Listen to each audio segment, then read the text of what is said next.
കോട്ടയം മണർകാട് ഭഗവതി ക്ഷേത്രത്തിൽ 22 വർഷങ്ങൾക്ക് ശേഷം വീണ്ടും പള്ളിപ്പാന ചടങ്ങുകൾക്ക് തുടക്കമായി. ക്ഷേത്രഭരണസമിതി അംഗങ്ങളും ഭക്തരും അനുജ്ഞ വാങ്ങി കാപ്പുകെട്ടിയതോടെയാണ് ചടങ്ങുകൾക്ക് തുടക്കമായത്. ദേവിയുടെ കയ്യിൽ സ്വർണ്ണ കാപ്പുകെട്ടി ആരംഭിച്ച ചടങ്ങുകൾ മെയ് 10-നാണ് സമാപിക്കുക.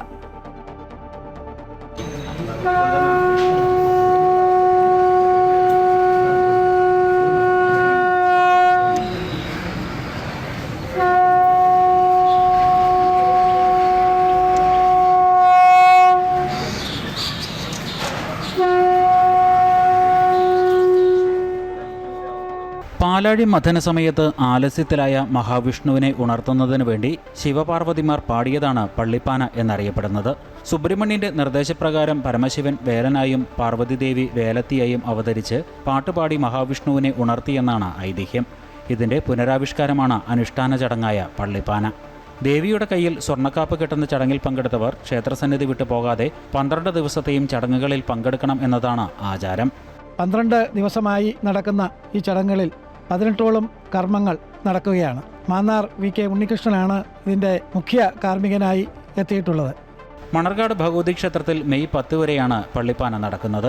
കുഴിബലി, പട്ടടബലി, നിണബലി, പഞ്ചഭൂതബലി, ആഴിബലി, കിടങ്ങുബലി, മറുകുബലി, പീഠബലി, ഓതിയൊഴിക്കൽ, വലിയ അടവിവരവ്, കൈലാസത്തെ സങ്കല്പിച്ച് കൂമ്പുബലി എന്നിങ്ങനെയാണ് വിവിധ ദിവസങ്ങളിലെ പ്രധാന ചടങ്ങുകൾ.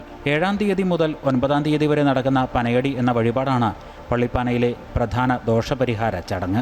അതായത് 12 വർഷം കൂടി ഇരിക്കുമ്പം നാടിനും അതുപോലെ ആ നാട്ടിൽ വസിക്കുന്ന മനുഷ്യരടക്കമുള്ള ജീവജാലങ്ങൾക്കും പിന്നെ ആരാധനാമൂർത്തിയായിട്ടുള്ള ദേശദേവത ഭഗവാനും ഭഗവതി, അപ്പോൾ ഇവർക്ക് ബാധിച്ചിരിക്കുന്ന കാലനാമദോഷങ്ങൾ, ശത്രുദോഷങ്ങൾ, ആഭിചാര ദുഷ്കൃതങ്ങൾ, ഇങ്ങനെയുള്ള ദുഷ്കൃതങ്ങൾ മാറുന്നതിന് വേണ്ടിയിട്ടാണ് പള്ളിപ്പാന നടത്തുന്നത്.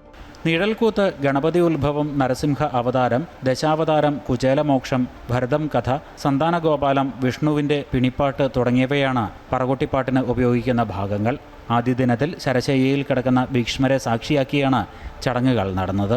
നിരവധി ഭക്തരാണ് ചടങ്ങുകളിൽ പങ്കെടുക്കാനായി എത്തിയത്.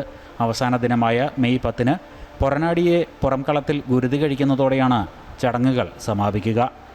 അമൃത ന്യൂസ്, കോട്ടയം.